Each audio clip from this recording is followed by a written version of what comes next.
I'm gonna push this quarter through the table, and to do it, I need something really hard. So we're gonna use this salt shaker here.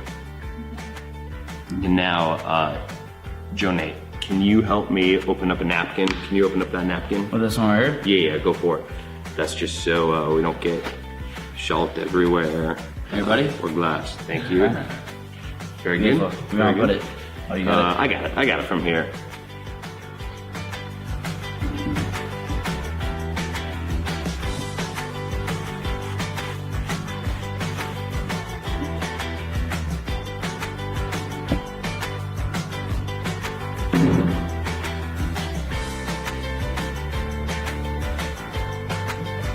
No, so I didn't get it.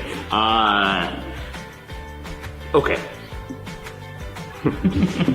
Here's what happened. I didn't get it because that's just, the trick is too easy. Anyone can push the quarter through the table. I'm gonna do the harder one. The harder one, it's not the quarter. The harder one. Salt.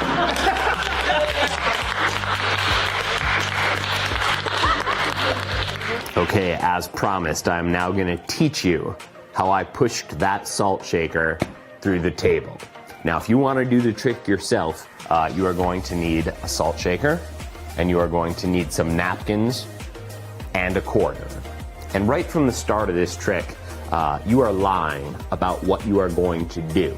When you start out, you're not talking about the salt shaker, you're not talking about the napkins.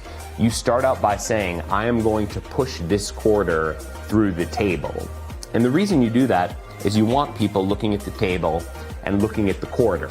You want them not looking at the salt shaker or the napkins, because that's where you're gonna have to do some sneaky stuff. And the more you can get them away from that, the better. So, you start out by saying you're gonna push the quarter through the table, and then, almost as an afterthought, you say, but I need something hard to bang that quarter through the table, so we'll use this salt shaker here. Then you take the salt shaker. Then you make up another excuse. You say, I don't want to get salt everywhere, or I don't want glass to go everywhere, so we're gonna cover up the salt shaker. And then you cover it up.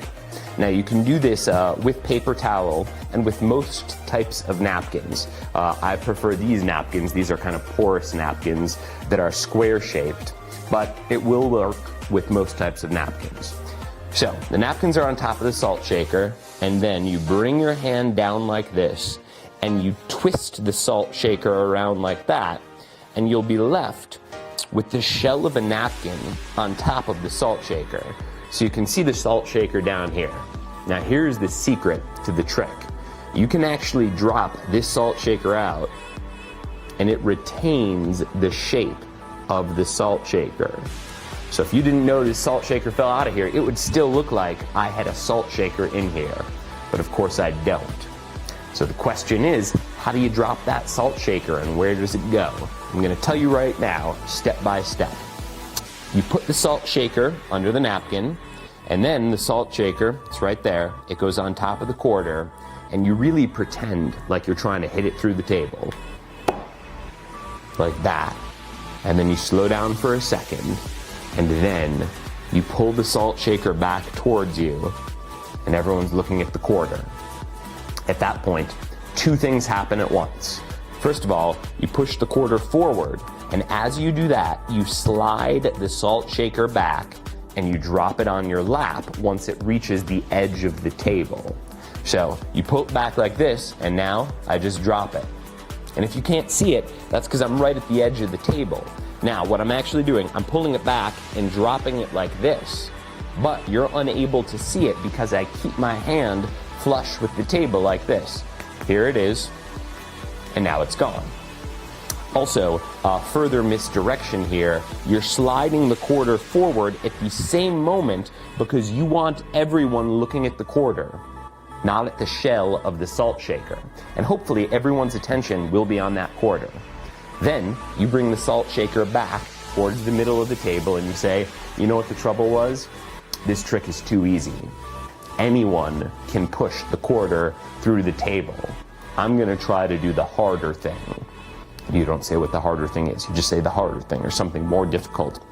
Then you put the shell, just a shell now, salt shaker's gone, you put it on top of the quarter, and then you bang it through.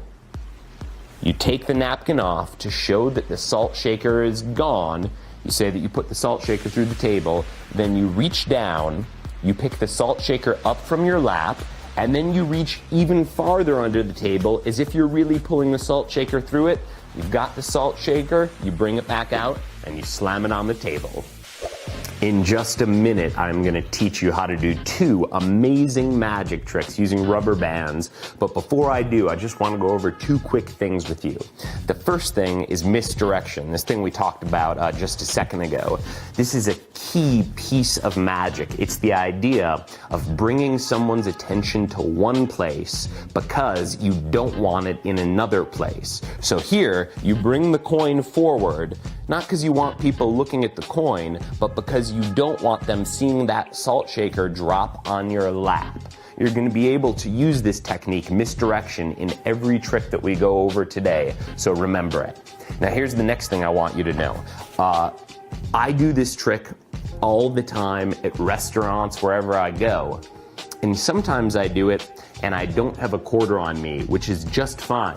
Most often I might do this trick with a sugar packet, and then I'll say, I'm actually going to push the sugar packet through the table with the salt shaker, or maybe I'll use a pepper shaker. And if I don't have those napkins around, maybe it's a different style of napkin, or maybe it's paper towel. And if I use the paper towel as a shell, you can see, and I try to push that sugar packet through, and then no, it didn't work, and then I try again, it goes through.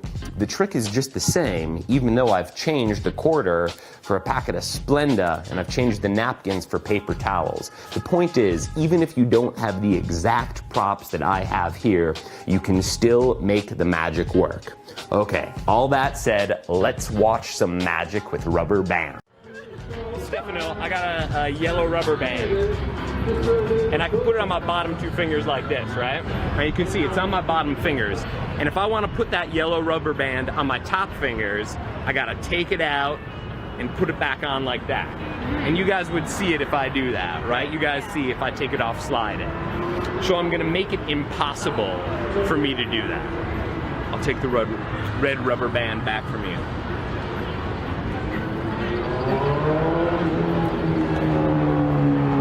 So now, it's pretty much impossible, no matter which way I stretch from either side, it's impossible to get that yellow band on top, right? Watch, ready?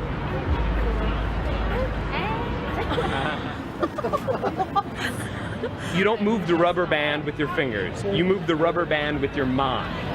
Hey, let me show. No, look. Easy. Look, watch. All you gotta do. It's too big. Are you moving anything else? No movement. No. Block the wind.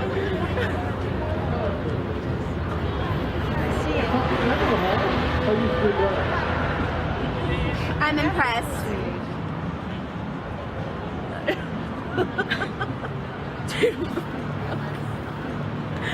You guys can have those. Souvenir. 2 different tricks using 2 rubber bands. Now, I'm going to perform them for you with a yellow rubber band and a red rubber band. But you got to know, you can do these tricks with any rubber band. Doesn't matter the color or the shape. All that matters is they are about this size. It doesn't work with the big binder clips. So first, I'm going to teach you how to make that rubber band jump from your bottom fingers like this up to your top fingers. So you put the first rubber band on your bottom fingers like this, and then you show it from both sides. And you tell people that in a second you are going to make the rubber band jump from the bottom to the top fingers like that.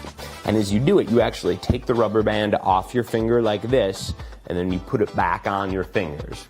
And the reason you do this is because the secret method is completely different from this. But you want people thinking that if the rubber band is going to go from your bottom fingers to your top fingers, that you need to take it off this side and put it back on that side. that's not the case. I'm gonna show you how to do it without doing that in a second. But you want people thinking it's gotta come off and back on. So then, after you show them that, you take the next rubber band and you stretch it individually around each of your fingers. You can see I put it on my bottom finger, then I twisted it, put it on my ring finger, twisted, ring, and then the middle, and then the first finger. So there's the pinky, and then I twist it, then the ring finger, I twist it, middle finger, twist it, there. And now I show that I can actually pull the rubber band in any direction, but because that yellow rubber band is there, it is impossible for me to get it from these fingers to those fingers, and then it jumps like that. First, I'll show you with just the one rubber band. When you've got it on your bottom fingers here, you pull it towards your audience, and then when you bring it back towards yourself, you curl all 4 fingers inside of the rubber band like this. So when you let the rubber band go, you can see the line going on all 4 of your fingers. And then when you open them up, I'll do it slowly, it automatically jumps to your top 2 fingers. I'll show you that again. It's on your bottom 2 fingers, you pull it back, you put all 4 of your fingers in the middle of the rubber band like this, let it go, and when you open up your fingers, the rubber band jumps to your top 2 fingers. Now, the amazing thing is, you can add that second rubber band and the trick still works, because what's actually happening is the rubber band does not go off and back on like that. All that's happening is the rubber band is staying between your fingers as a pivot point and moving around the pivot point like that. In that case, it doesn't matter if the other rubber band is interlaced between your fingers. So, let me show you how that looks. It goes on one finger, and then the second, the third finger, and then the fourth. And now I pull it towards my audience, and then back towards me. And again, all 4 fingers close, they go in the middle, and then I see the one rubber band is there, and when I open up my hand, it has jumped to my top fingers. And now the trick's not done. I could just rip the rubber bands off, but I don't.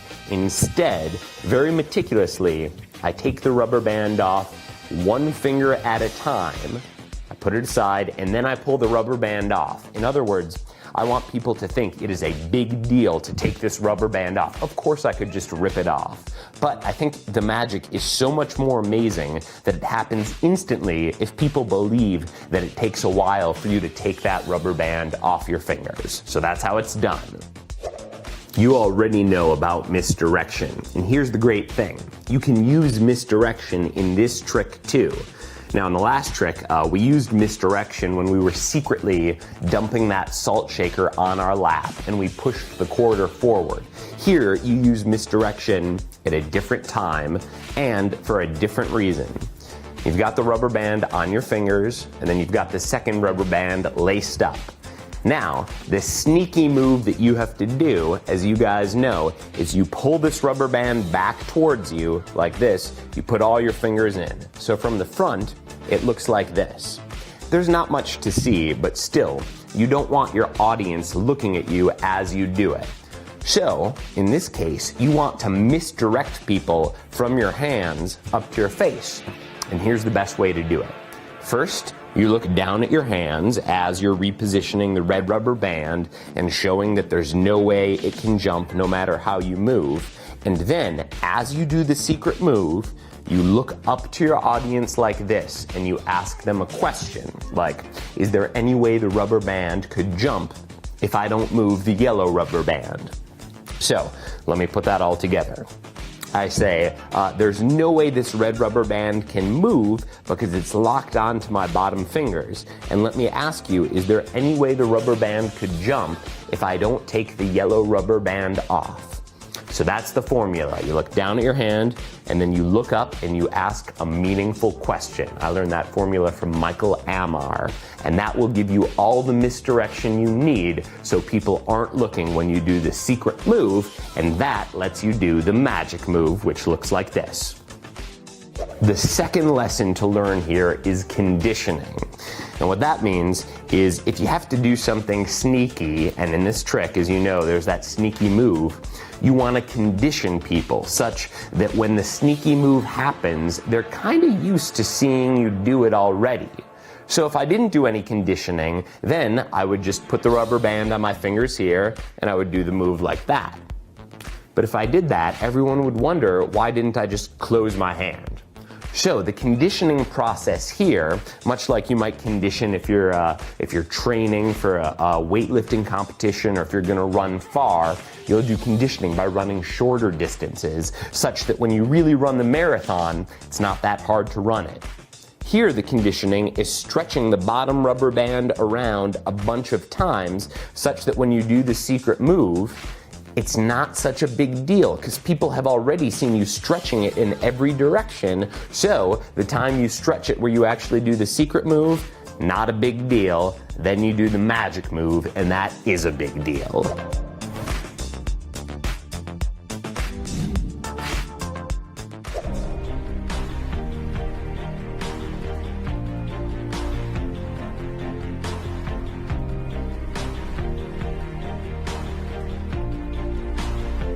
That's a pretty good trick, right?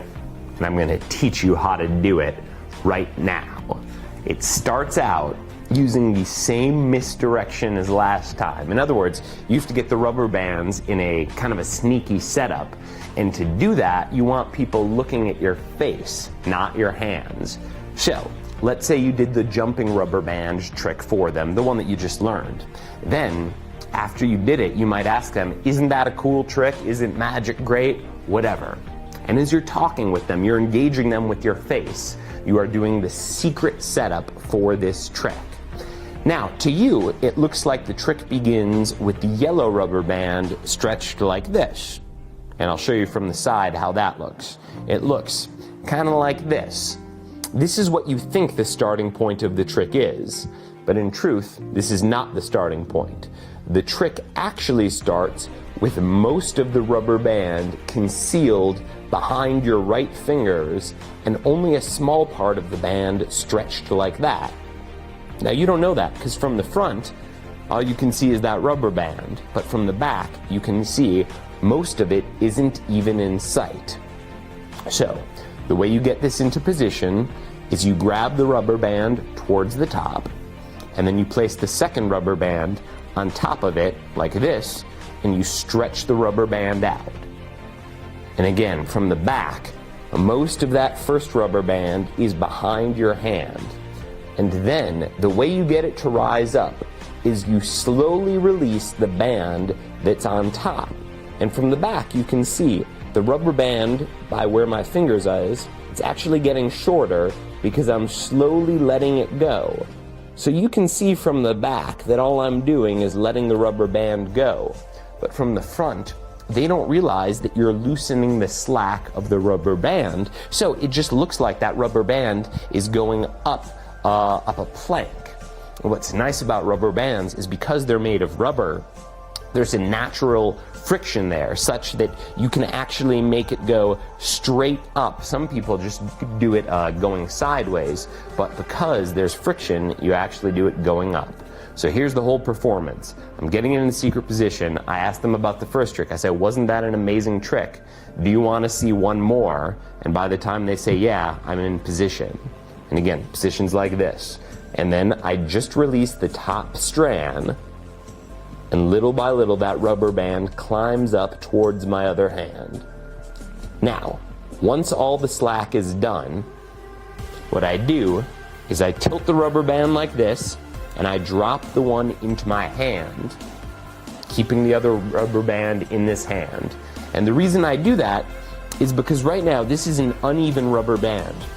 The top of it is very loose, the bottom part of it is very tight, and I don't want anyone to notice that. So if I just snap it, let it go, then I have one rubber band in one hand, one in the other hand, and I can actually give them out at this point for examination. Sometimes when you're doing magic, people actually want to see and hold the objects. And whenever you do a trick that uses regular objects, it's always good to let people see and hold them. So when I'm done doing this trick, I always like to give the rubber bands out so the other people can see that they're just rubber bands, there's no secret strings or anything like that.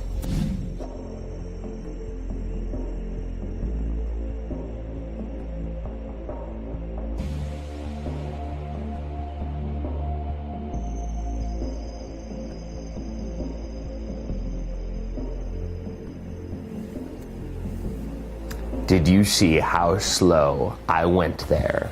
I let that rubber band rise for 5 or 10, 12, I don't know how many seconds, but the point is, I let it go on for a while. I didn't have to. You can make the rubber band jump up really fast, like this, over the course of just 3 seconds. But here's why I say don't do that. It's such a magical moment, and your audience, they don't know that your hands are moving at all. You're actually releasing tension from the top band. They don't know that. But whenever you have a sustained moment of magic, try to draw it out for as long as you can. And sometimes when you're just getting started in magic, that's hard to do, because whenever you're doing something sneaky, you kind of feel self-conscious about it a little bit, and you just want to get it done with real fast. But the thing is, that works against you. If you're trying to get something done fast, if you're feeling guilty about something, your audience will pick up on that and they will use that to scrutinize you. So whenever you can go slow, do it. Some people think magic is all about hand is quicker than the eye. That is not the case. So many more times, it's about misdirection and going slow and being confident. Now, here's another point. Before we talked about how you can use variations in tricks if you don't have certain props. This trick is a great example. I do it with 2 rubber bands, but let's say you only have 1 rubber band and you still want to do the trick. You can still do it. You just have to ask someone to borrow their ring. And after you get the ring from them, you start to put it in position, and then you ask them, did we set anything up in advance, or any question. It doesn't matter what the question is. You're just misdirecting away from the setup, and then you can do the exact same trick with someone's ring. And it goes up the rubber band the exact same way, and then you snap the band back, you put the ring in your hand, you give them back their ring. So once again, this is a trick that you can do some variation on. It doesn't have to be 2 rubber bands, it can be a rubber band and a ring, or a rubber band and a wristband, or something else. You can do what you want with this trick. In just a minute, I'm gonna teach you your first card trick. But before I do, I'm gonna ask that before you perform any of the tricks that I'm teaching you today, I'm gonna ask that you practice them a couple of times.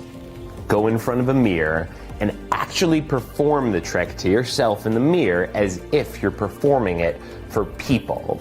And that means don't just go through the physical moves, but actually do the words that go with the tricks. Practice it a couple of times, because if you don't, people are gonna figure out what you're doing. So I know it requires a little bit of extra work on your part, but I promise you it's gonna be worth it.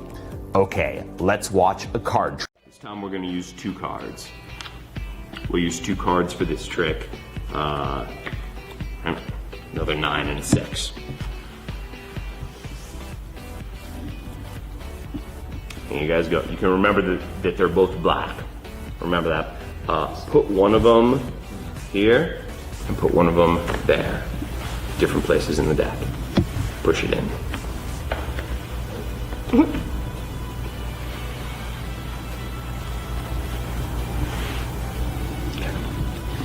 I'm gonna do this trick without looking.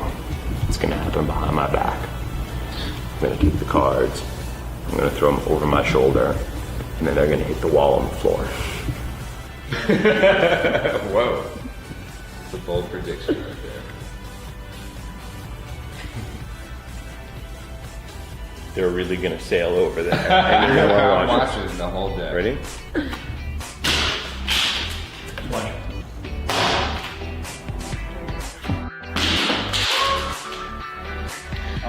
What? Wait, no, you guys, that was wrong. It is over here. Look back over here.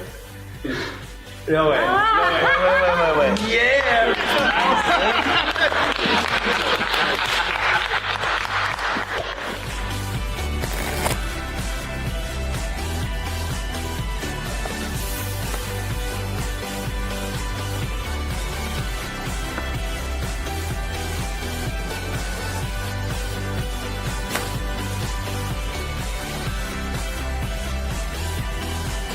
So, how did I do that? Here's the answer. It's really easy. It pretty much works on its own. You can do this trick in just a minute. It just requires a little bit of secret setup. So, go get a deck of cards and then take out 4 cards in particular. You're going to take out both of the black 9s and both of the black 6s. There's going to be 2 spades and 2 clubs. Now, you're going to put one of the 9-6 combos on the top and the bottom of the deck. And you just have to be sure that one of them is a club and one of them is a spade. So here I've got the 9 of spades and the 6 of clubs. And I put one of them at the bottom of the deck. That means the card on the face. And one of them on the top. That's the 9 of spades. It goes right there. And then, on top of the top card, I put the other 9-6 card combo, just like that. And then, I can put the cards in the card box if I have one. When I start the trick out, you can see I shuffle the cards, and it's a real shuffle, but it's not a complete shuffle. Let me show you what I mean. I separate the cards here, so the bottom part is here, and the top part is here. And now I know one card that I want to retain is on the bottom of the bottom part, and then the other 3 cards I want to retain are on the top of the top part. So, when I shuffle the cards together, the bottom card goes first, it stays on the bottom, and then I shuffle most of the cards, but the 3 cards I want to retain on the top stay on the top, and then I push the cards together. Sometimes I even push the top cards over like this, and then spread the cards forward and back so it looks like a big mess, and then I push them together, but the result is the same. The card on the bottom has stayed on the bottom, that's the black 6, and then the other cards, the 2 9s and the 6, have stayed on the top.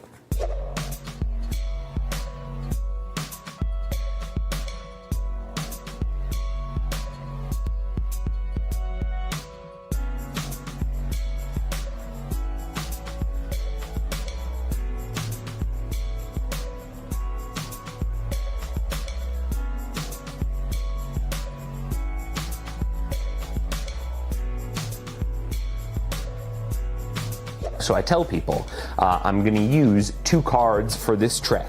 And then I pull them up from the top of the deck, almost as if I'm surprised by them. I say, great, we'll use the 9 and the 6. And the first time I say that, I don't say the color or the suit. I just say we'll use the 9 and the 6. And then I spread the cards out, and I give them to 2 people, and at the last second, I say, oh, and remember that they're both black. Then I turn them face down. The reason I say that phrase at that exact time is I don't want people to remember which one is the club and which one is the spade. So I say, remember, they're both black. I turn them face down. Then I tell the first person, put the cards somewhere in the middle of the deck.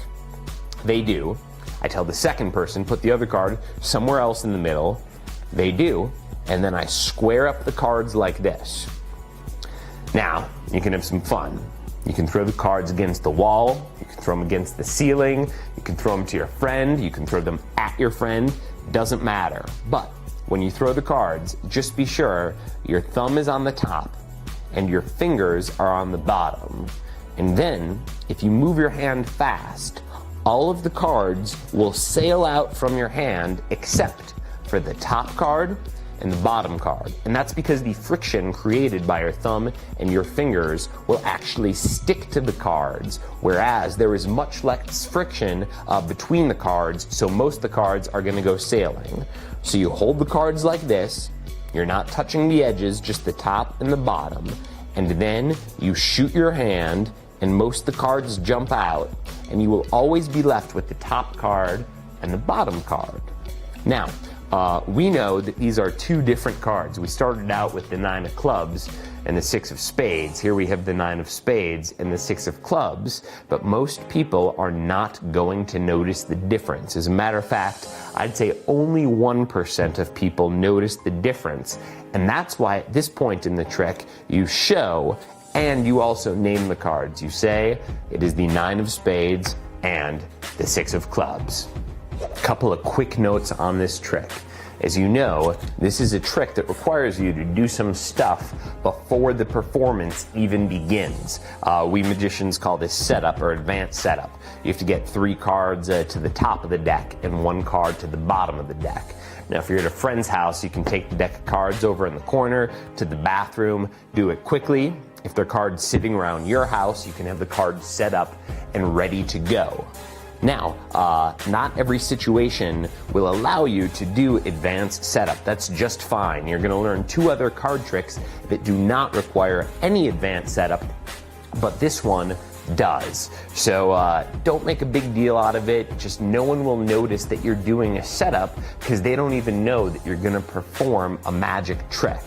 And remember, with this trick, you can actually shuffle before the trick begins as long as you do that partial shuffle where you keep the bottom card on the bottom and you keep the top 3 cards on the top.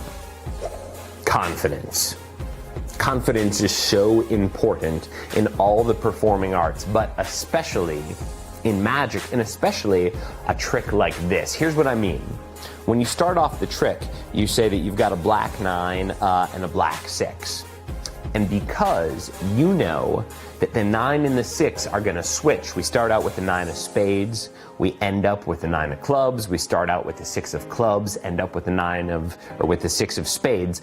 You know this, and subconsciously you're worried about it. So you might want to rush through this. You might want to say, okay, I've got a black 6 and a 9, you take that one, you take that one, and then start the trick. And that way people would have less time to notice which suit is which. But this is actually a terrible plan, because when you rush through something like this, your audience will sense weakness. They will sense that something is suspicious, and they will actually give you even more scrutiny. So, if you don't want people worrying about which card is which suit, then be confident and take your time. So I take the cards up here, I say we've got a black 9 and a black 6, and we're going to use them for a magic trick. And I have them in plain sight, like I have nothing to hide. And no one will keep track of the suit because they have no idea that has anything to do with the trick. So take your time, be confident, and that way no one will scrutinize anything you do, and that will allow you to do a lot more sneaky stuff without people noticing. A couple seconds from now, I am going to teach you how to rip off the head of a dollar bill and spit it back on. But before I do, just one quick thing. When you do a magic trick, a lot of times people are going to tell you, do that again. They say it all the time. And here's a tip. Don't do it again. Don't do it. Resist. I know you want to, because the trick went well and you feel good that it went well, and they want to be amazed again, and you want to give them that feeling. But here is why you shouldn't do it. At best, the second time, the trick is going to be less amazing because the element of surprise is gone. And at worst, they're going to figure it out because they saw it once already, so they know the secret things to look for because they know the outcome. So, when someone says do a trick again, either do a different trick or walk away. Tyler, do you believe in fate? Yeah, I guess so, yeah. Good. We're gonna put your belief to the test. Shuffle those cards up.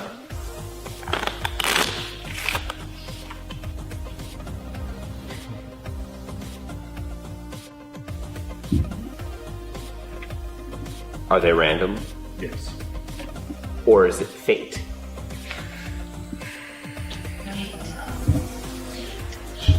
Mind control. It should be fate. Trying to mind control. We're gonna find out. Can't change your answer.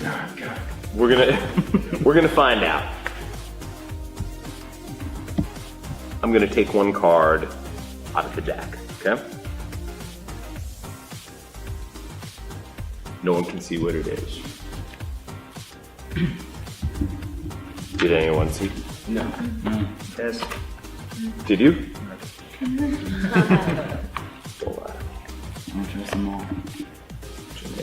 Put your hand on the box. Keep your hand on it. Take the cards. I'll take this. Pick up the cards. Deal them into a pile right there, one at a time. One at a time? Yep, just into a pile. You can stop whenever you want.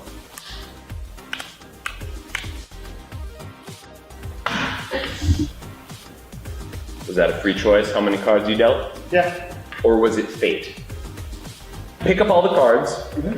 This time, you're gonna deal them into two piles. So deal a card here, and then over there. Go for it. You got it. You got it. You got it. Very good work. Alright. Let's see what we got. We got a diamond and a queen. Alright, so we got a queen and a diamond, and we could combine those two cards. It seems like they're random, right? And then it seems like you combine them and get a random card, the queen of diamonds. But, is it random? Yes, it is. Is it random? It is. I think it's fate. Is it fate? Think about it. Well, how would we, so we got a queen, we combined them to make the queen of diamonds. How would we know if it was fate that we ended up with the queen of diamonds? I don't believe in fate. Well, we're gonna find out right now. You shuffled up the cards, right? You think it was random. We picked two random cards. You think it was random. I put one card. You think it was random in there. But we ended up with a queen and a diamond. Open up the card box. And Watch for it. Watch for it. Oh, fucking dead.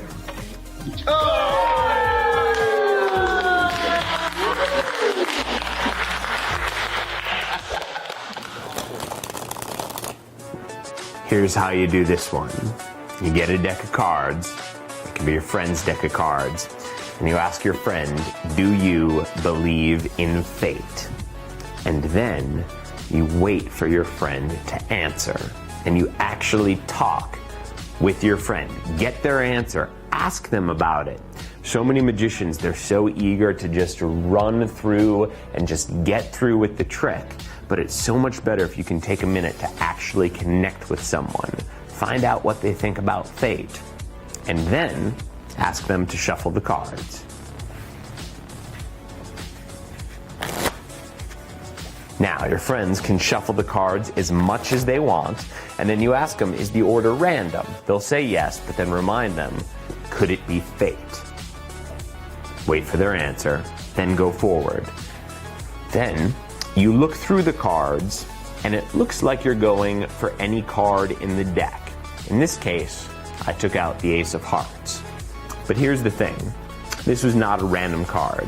I took the Ace of Hearts out for a particular reason, and I'm gonna show you what that reason is.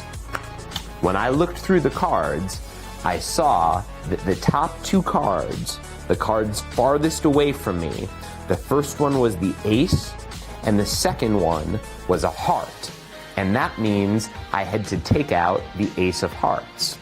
Here's another example. Let's say you shuffle up the cards, and then the top card is a 10, and the second card is a diamond. Now, you look through the cards until you find the 10 of diamonds, and that's the card that you pull out and use as the prediction card. Here's the thing. Every now and then, after the cards are randomly shuffled, the top two cards will be the same suit. So let's say I'm looking through the cards and I see the top card is a 3, and the next card is a 6, but they're both hearts. Well, that's not gonna work for me, but it's not a big deal. All I have to do is cut the cards anywhere where there are cards of two different suits. So I would just cut the cards there, and now the top card is a 9, the next card is the ace of clubs. So now the 9 of clubs, that's a different thing. And I would go through the cards until I find the 9 of clubs, and I would take this card out as my secret prediction. Now, when I performed the trick, I had a card box, and I put the secret prediction card, which no one could see, inside of the card box. And for this trick, we'll use the 9 of clubs. But if you don't have a card box on you, that's okay. You can give the card to someone and have them put it in their pocket or wherever else. Just make sure the prediction card, no one sees it, and it goes away. So as a reminder, I'll just set it here. So the prediction card is the 9 of clubs, the top card is a 9, and the next card is a club. And you give the cards back to your friend, and you say, deal the cards one at a time into a pile right there. And you have to be very careful to say almost exactly that. Deal the cards one at a time into a pile there. Because if you don't, then they'll just start dealing cards like this, or they'll deal 9 cards at a time, and all of this will completely mess up your trick. So just trust me. The magic words are deal the cards one at a time into a pile, and you point to one spot. Now the reason this is important is because the first 2 cards that they're going to deal are the 9 and the club. First one's the 9, and then the club.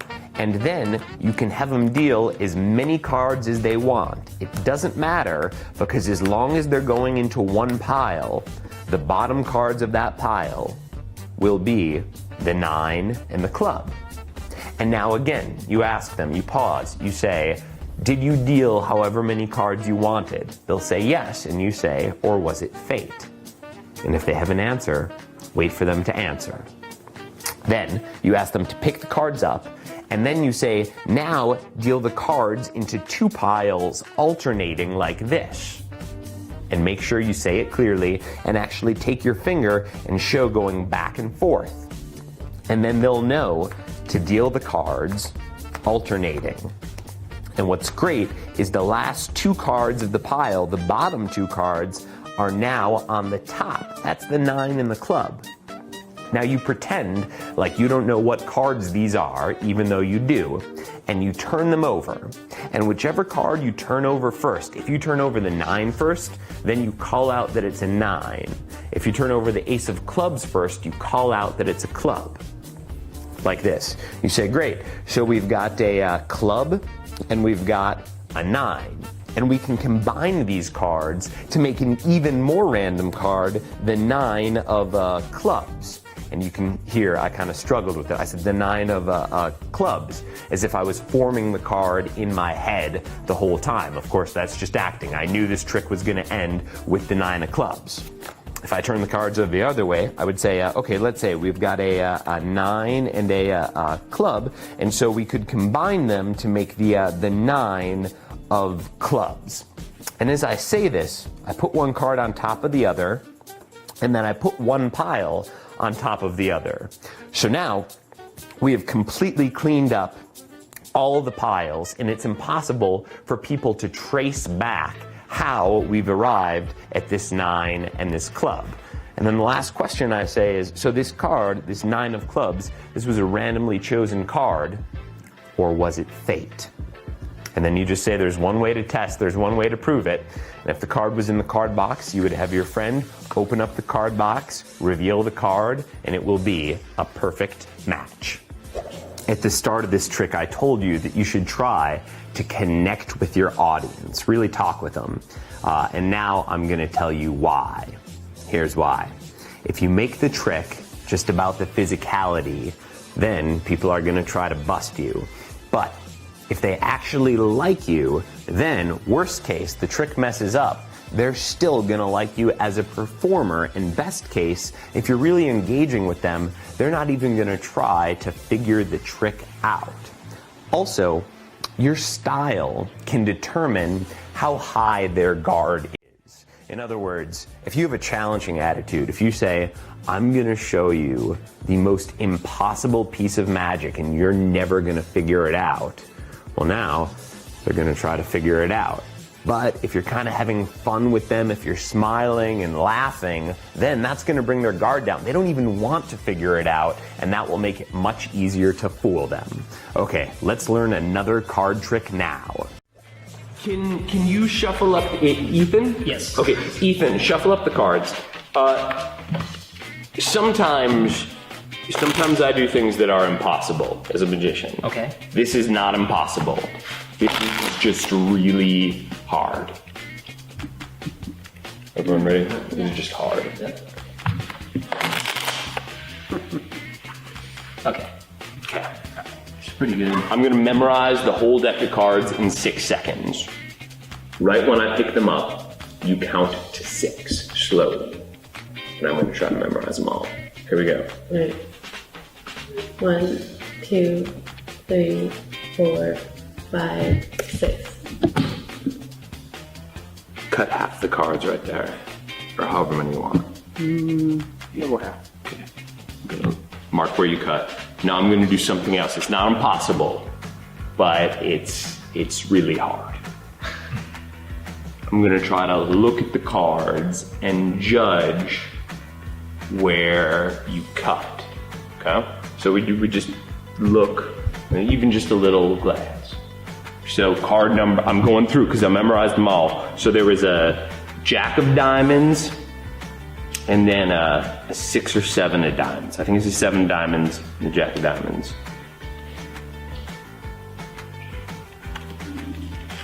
Positions 21 and 22. Third. First. Okay.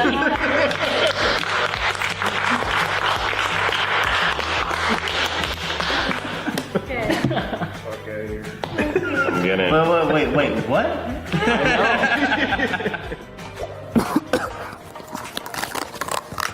Okay, I feel better now, and now I can teach you another card trick. This is the one where you memorize all 52 cards in 6 seconds. Here's the secret. You don't actually memorize 52 cards. All you have to do is remember 2 of them. So you have your friend shuffle up the cards. They can really shuffle them up. And then you say, I'm going to memorize all 52 cards in 6 seconds. Then you look through the cards, and really the only cards you have to memorize are the top cards and the bottom cards. But still, you want to look through all the cards and pretend that you're memorizing all of them. So here, cards are in a random order, and I can see the top card is the 4 of hearts, and the bottom card is the 10 of clubs. So I would look through them like this. I'd remember 10 of clubs, 4 of hearts, and then I would set the cards down. Now, you say to your friend, go ahead and cut off about half the cards like this. And it's very important that you say that exactly like that, and you gesture like this. Because if you say cut the cards, they might cut the cards and complete the cut. Then you're in trouble. You don't want to do that. Also, if you say cut some of the cards, they might cut over just 2 or 3 cards. And if they do that, the trick does not work either. So, you've got the cards in position, 10 of clubs, 4 of hearts, and again, you say, go ahead, cut off about half the cards right there. And you show them also, mimic it. And as soon as they cut off about half the cards, you pick up the pile that they didn't touch, you turn it sideways and put it on top of the pile they did touch. And now you look up from the cards at your friend and you say, I'm gonna do something else that's impossible. I'm gonna try to judge how many cards you cut off without even touching the cards. And it's important that you look at your friends when you say that. Then you look down at the cards and you pretend like you're judging how many cards are there. And then you look back up at your friends and you say, okay, I think you've cut out about 25 cards. And then you pretend in your brain to go through what the 25th card is. And you say, okay, I think I've got the 25th card and the 26th card that comes after it. You say, I think it's the 10 of clubs and the 4 of hearts. And then what you do is you pick up the top pile, you rotate it back, keep it hovering an inch or 2 above the bottom pile.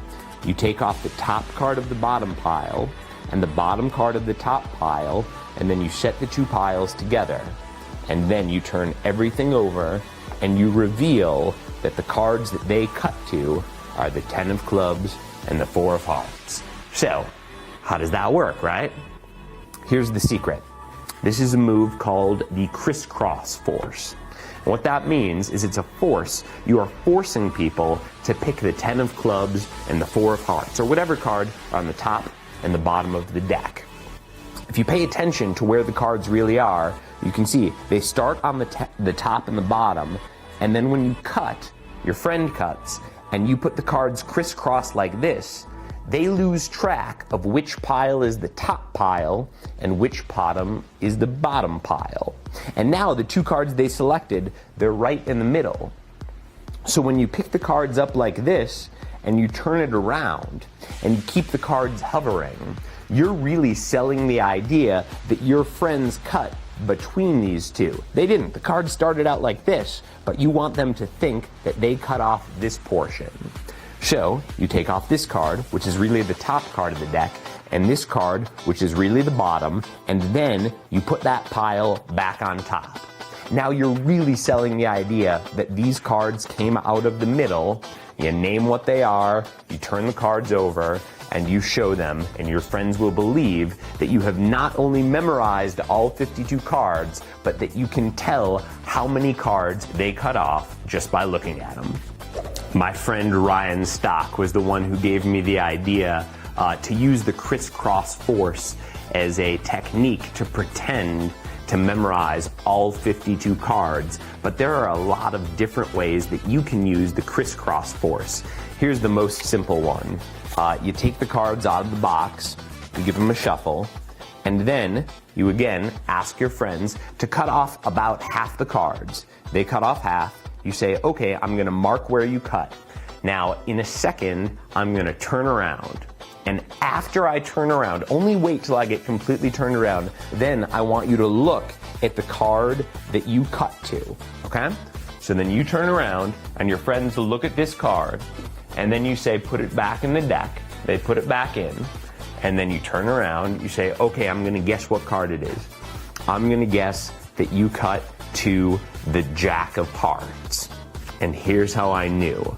I knew that you would cut to the Jack of Hearts even before you cut to the Jack of Hearts. I just knew all along that's the secret, and I can prove it. And then you go to the card box and you show the flap, and it says Jack of Hearts on it right there. So to do this trick, all you need is a pen, and you write the name of the card on the card box. And you start out the trick with the predicted card on the top of the deck. And now you can shuffle the cards, but when you shuffle, you have to be sure that the top card ends up on the top. Here's what that looks like with the card face up so you can see what's happening. It starts on the top and it ends on the top. And now, like before, you tell the people, cut off about half the cards. They do. You say, I'm gonna mark where you cut. And then you look at them and you talk at them. You say, okay, we're gonna wait till I get turned around. And after I turn around, wait till I can't see anything. Only then are you gonna look at the card that you cut to. The technique I'm using here, it is a form of misdirection, as we've learned before, but it's a little different. This is called time misdirection. The other misdirection we were doing was physical misdirection. We were doing something sneaky over here, so we wanted the spectators looking over there. With time misdirection, it's a little different. You have a secret move. Here, the secret move is that the cards don't line up the way they should. And then you have the magic moment, which in this case is revealing what card it is. And you want to separate the two. You want to separate the sneakiness from the reveal. And that's why you have to talk at people so they don't remember which pile goes on top and which pile goes on bottom. Let's go through the sequence again. the cards on the top. You tell your friend, cut off about half the cards over there. They do. You cross the cards over, then you look at them and you say, okay, wait till I get turned around, wait till I cannot see the cards at all, and only then, wait till I'm totally turned around, only then will you look at the card you cut to. And then you rotate the card back and you stick out that card. Now they think that's the card they cut to, but really it was the top of the deck. So you turn around, they look at that card, and then you can reveal it any way you want. Here, I wrote it on the top of the card box, but you could write it somewhere big, you could write it on your t-shirt, you could paint it on the wall. When I was a kid, I had a book where the magicians suggested calling in advance for a pizza and ordering a pepperoni pizza, but you ask the pizza guy to make the pizza so that the pepperonis are placed in the shape of the playing card, the 3 of clubs. So then the pizza shows up and you do the trick, you force the 3 of clubs, and then you try to guess what it is. Maybe you get it wrong, and then the pizza shows up and it's the 3 of clubs. The point is, using time misdirection, you can take this basic magic principle, the crisscross force, and apply it however you would like. Don't tell anyone how you do this trick. And actually, none of the tricks that we've gone over today. Don't tell people how you did it. And I'm telling you this because they're gonna ask. After you do these tricks, people are gonna ask you, how did you do that? How is that done? Tell me how. And you're gonna wanna tell them. It's very tempting. Here's the thing. When I was younger, every now and then, I would tell people how the tricks were done. And whenever I told them, they were not impressed. They were just disappointed. And that's because they don't know how much work goes into mastering magic. Now that you've gotten this far in the video, you get a sense of how hard it is. But most people, when they learn the secret, they're just like, oh, that's it? So it's much better to keep the mystery and the mystique up. I guess the one exception would be if someone is really interested in not just knowing the secret, but actually becoming a magician and really learning the trick so they can perform it for other people. In that case, it's okay to teach them one of the tricks you've learned on this video, but otherwise keep the secret to yourself. A minute from now, I'm gonna teach you how to read other people's minds, or at least I'm gonna teach you how to make it seem like you're reading other people's minds. But here's the thing, the next 2 tricks, they are harder, a little bit more complex than the tricks we've been doing before. So, at this point, if you feel like you're still not quite sure about some of the things we've gone over, what I would recommend is stop watching now, rewatch the tricks that you've already learned, practice those a couple of times, master those, go out and perform them. But if you are ready for the more advanced stuff, then here is the mind reading.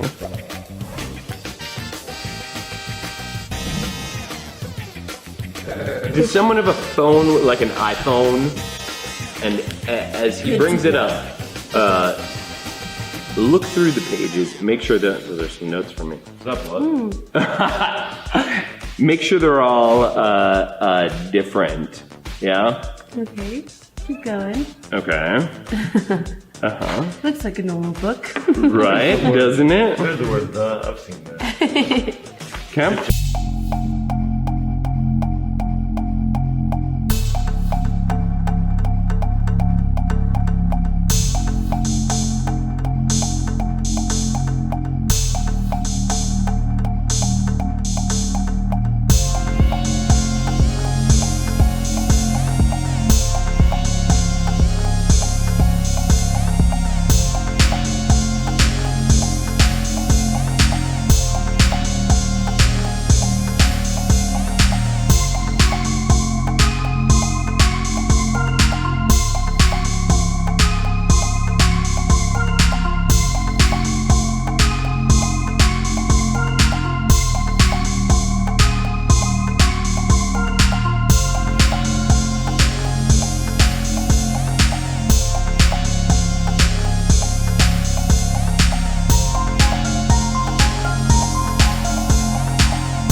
Is there a lot of the things or just one thing? There's a lot of the one thing. There's a lot of the one things. Think of the first letter. Just think of the first letter. B? Yes. Is the blue water? Is that what it is? Mm-hmm. Boat? Yes. What I know this sounds crazy, but you really can do this trick with any book and any calculator. All you have to do is remember two things: the number 123 and the word toxic. I know that sounds strange. Why do you have to know the word toxic? We'll get back to that in a second. First, let's go over the 123.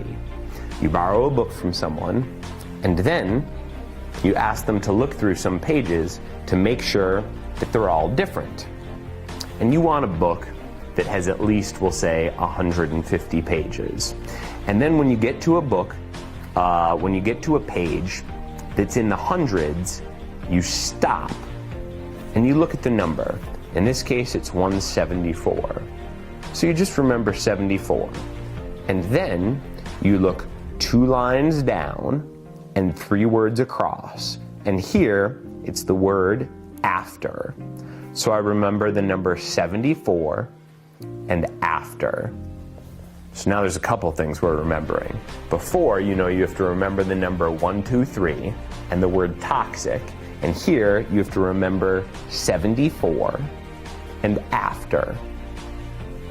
So, you close the book, you put it aside. I'll keep it open for now. Now, you ask your friend to borrow a calculator. And usually it's going to be on their phone. And then you say, I'm going to clear out your calculator. But you don't really clear it out. You do something pretty sneaky, which is a move called toxic. And the reason we wanted to remember the number 123 is because we are going to jam this other number, 74, into the middle of it.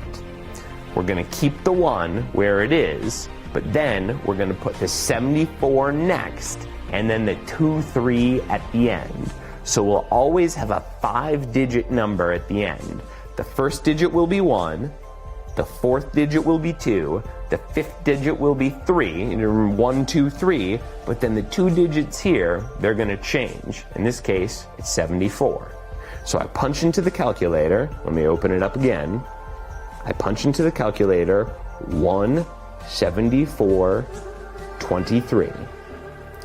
Then, remember I said the word toxic. You're going to spell that out on the calculator. The T is actually the plus sign. You can remember that. T kind of looks like the plus. O for toxic, that's the 0. X is the times. I is 1. And then C is the C button, which clears it out.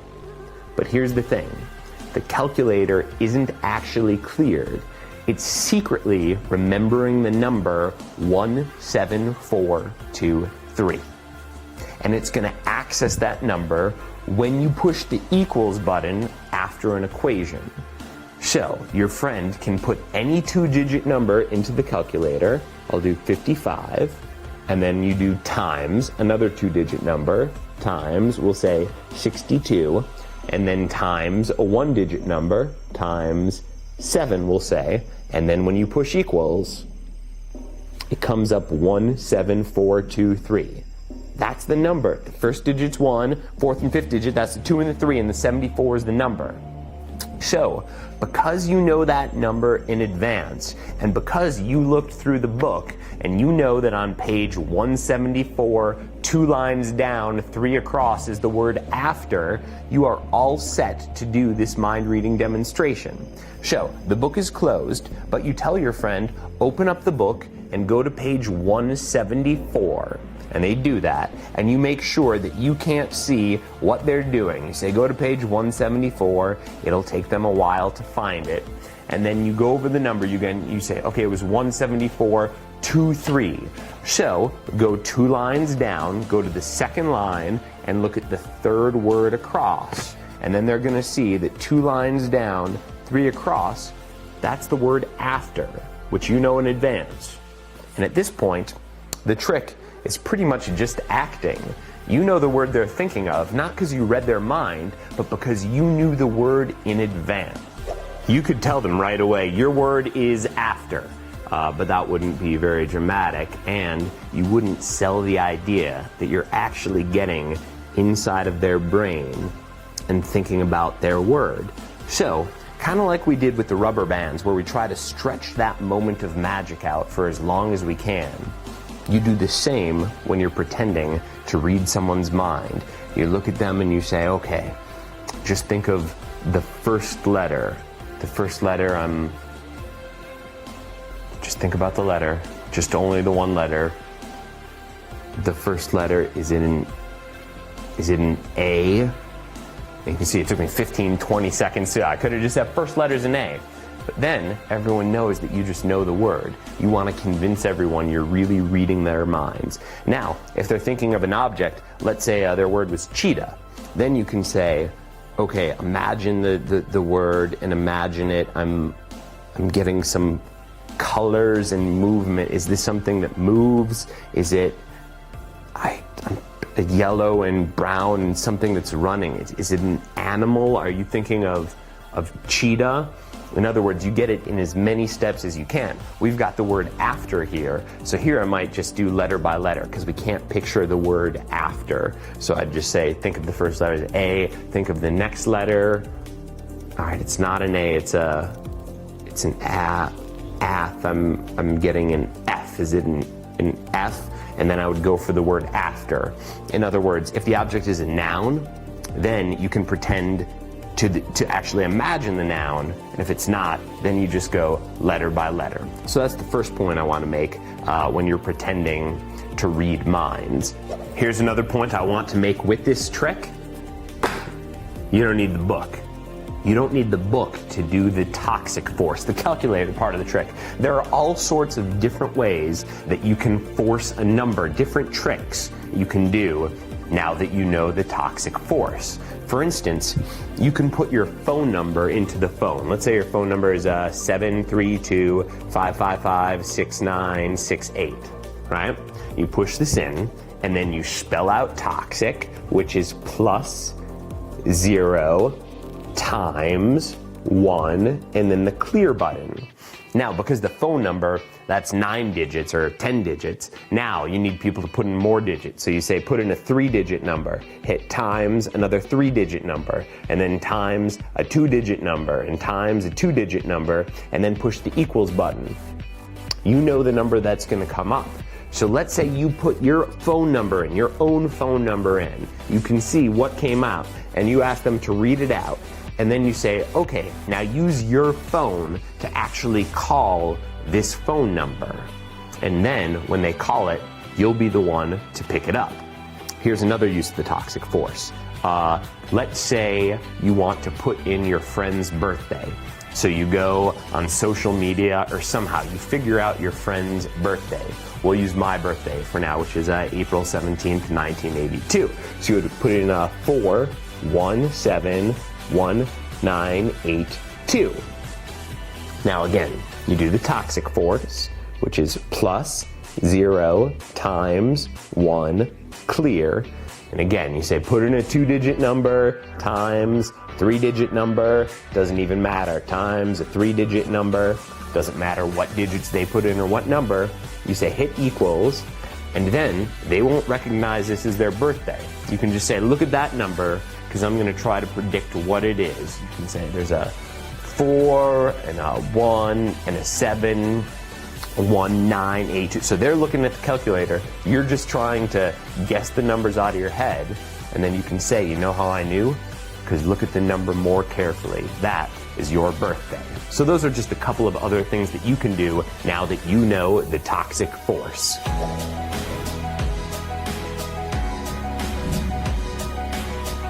Do either of you guys believe that two people can have a psychic connection? Twins, I guess, maybe? You think twins can? Can people who aren't twins have a psychic connection, or you have to have some kind of biological basis? I couldn't tell you that answer because I've never experienced anything like that before, so. Do you want to try? Yeah. We'll just try. Think of someone back in England that I could have known. Okay. It could be a friend of yours, like friend or family member. Yeah. You're thinking of someone? Yeah. Does it have to be the name? No. Do you want to do the initials? Okay. Which would you rather do? Name. Name. Name? Name. Okay. So I'm gonna ask you, don't say it. Don't Okay. say it. I've got a line here. You'll just put it down and then fold the paper up. And I'm gonna turn around so I can't see it Okay. all. Write the name down, just the first name, Yeah. and then fold the paper up. Uh-huh. Okay, I'll put the other paper away. Oh, and there's my bonus pencil. So you'll just write the name down, fold the paper up. I'm gonna go over there and not look, and come back. And when it's all folded up so I can't see, make sure he doesn't see, then call at me and let me know. Okay. I'm just gonna be over here. I'm here. No one saw, right? It's No one folded saw. up. Yeah. Okay, I'm gonna turn around, so it's folded up. I can't tell if you're trying to. It's You're doing folded, good. it's Yeah, folded you're up. doing great. I'm doing good so far? You're doing great. All right, do you have, I see you're wearing the tight white pants there. Do you have any pockets? No. You don't? Where can you put these? My bra. Okay, take these, squeeze them tight in your hand, and then just like shove them in your bra, like. That's how you remember. Okay, now I'm gonna try to send the name of someone to you. The name of someone to me? Yeah. Okay.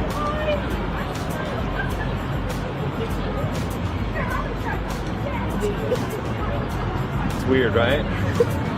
Have you felt something like that before? Oh, of course. No.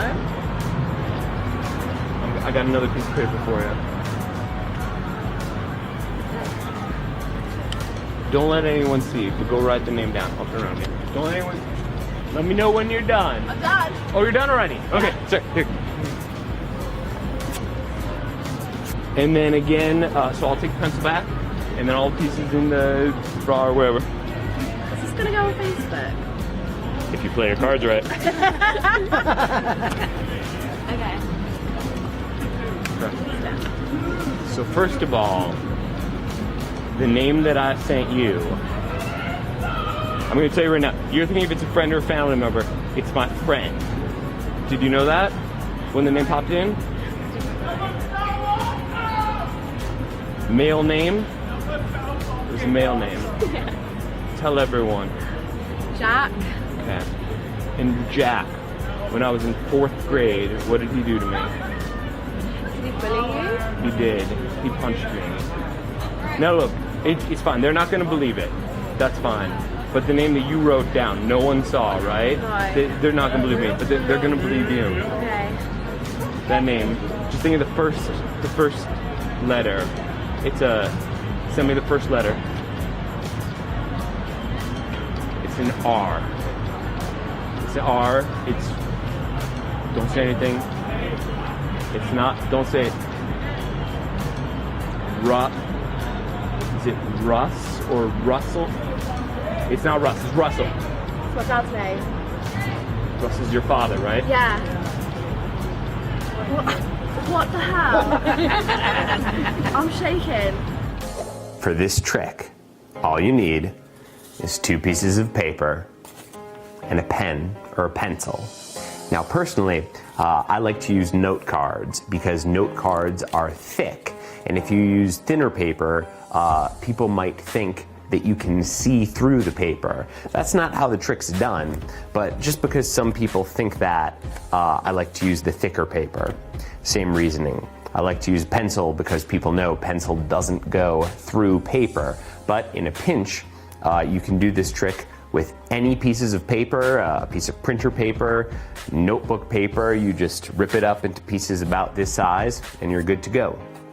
So before you start the trick, you'll want to draw lines on the middle of both pieces of paper like this. And then take each piece of paper and fold it up into 4. That's because later on you're going to ask your spectator to fold it up into 4 pieces, and you don't want them to fold it up into 4 in any sort of weird way. So you have it pre-folded. So you tell the person, think of someone that I couldn't possibly know. Friend, family member, whoever. Just think of someone.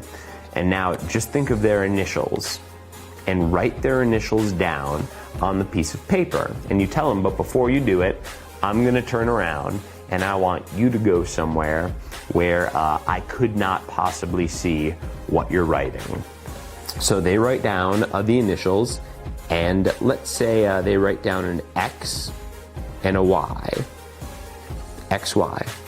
And you've already drawn the lines on the card, so you can tell them to write on the line.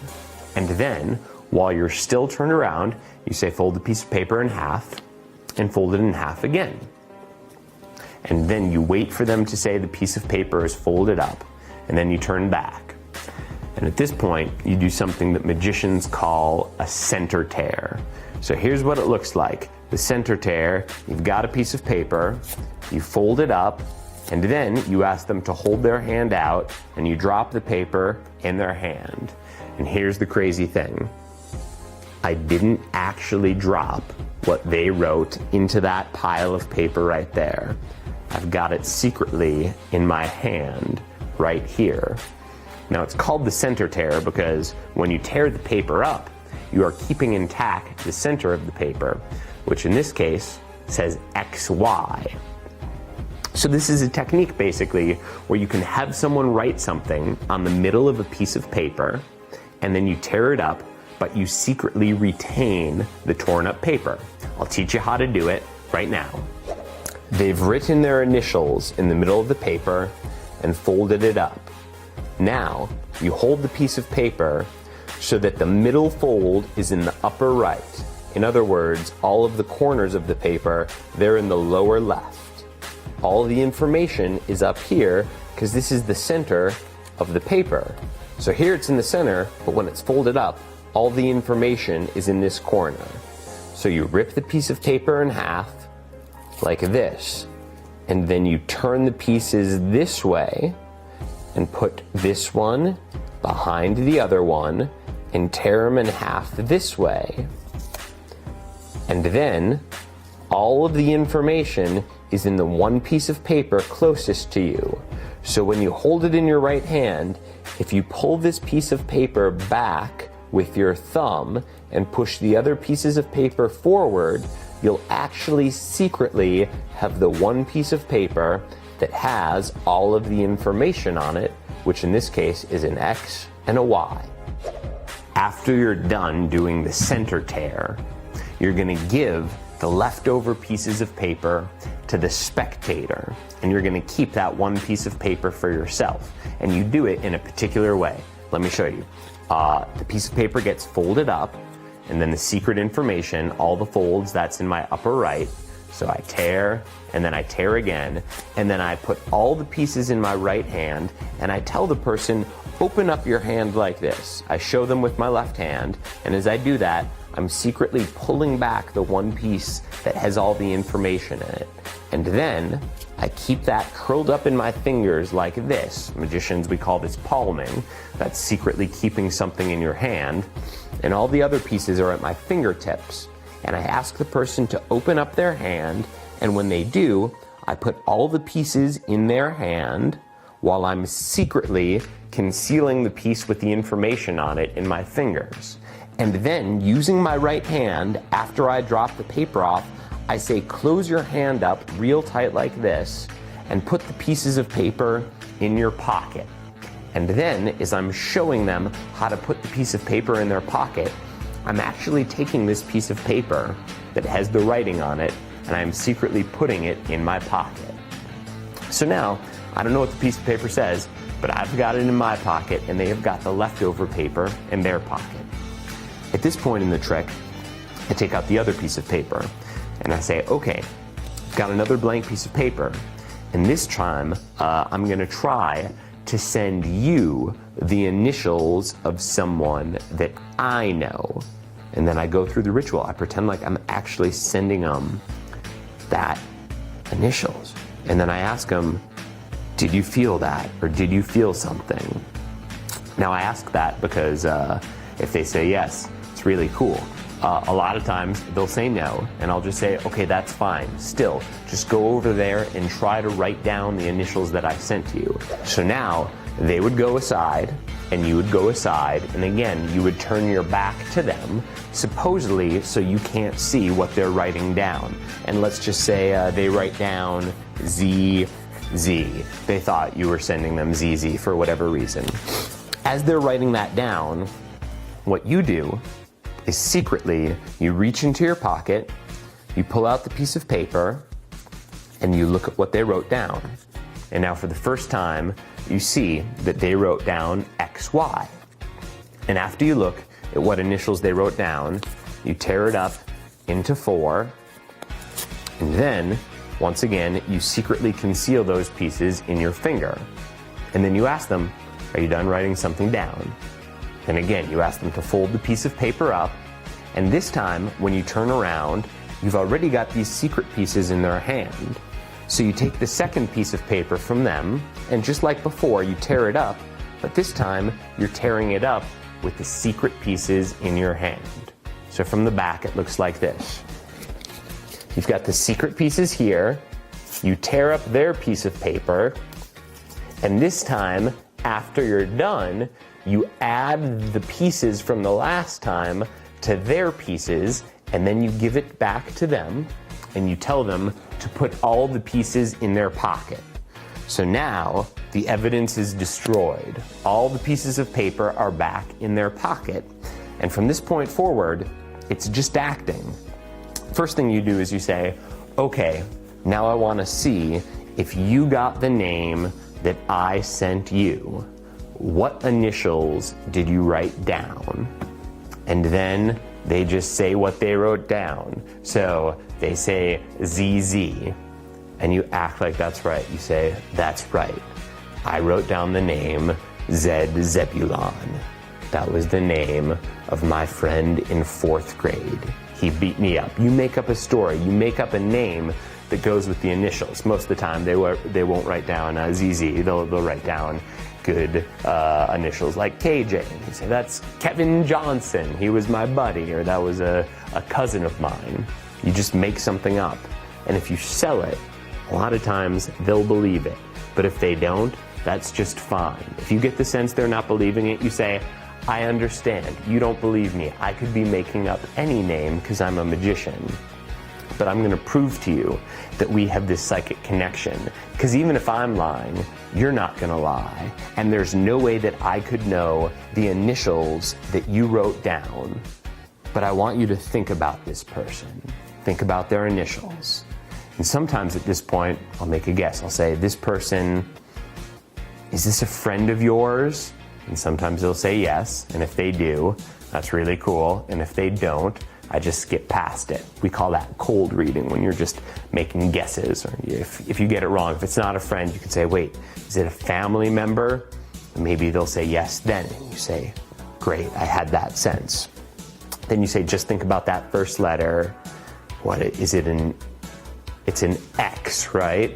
They react, and then you get the second one, Y, X, Y.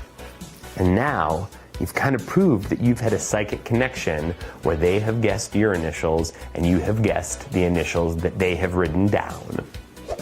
A magic trick like this can be really powerful. And because I'm teaching you this, I'm going to ask that you use this magic trick just to entertain people, not to take advantage of them. It sounds silly, but there are a lot of people out there who would do a trick like this to prove that they have special powers, and then they would exploit people. They would find people who have just experienced a loss, or people who are searching, and they would show them a trick like this as proof that they have special powers, and then they would take this person's money or their trust. And I just ask that because I'm teaching you, please don't use these tricks to take advantage of people or to exploit them. Please just use this magic to entertain people.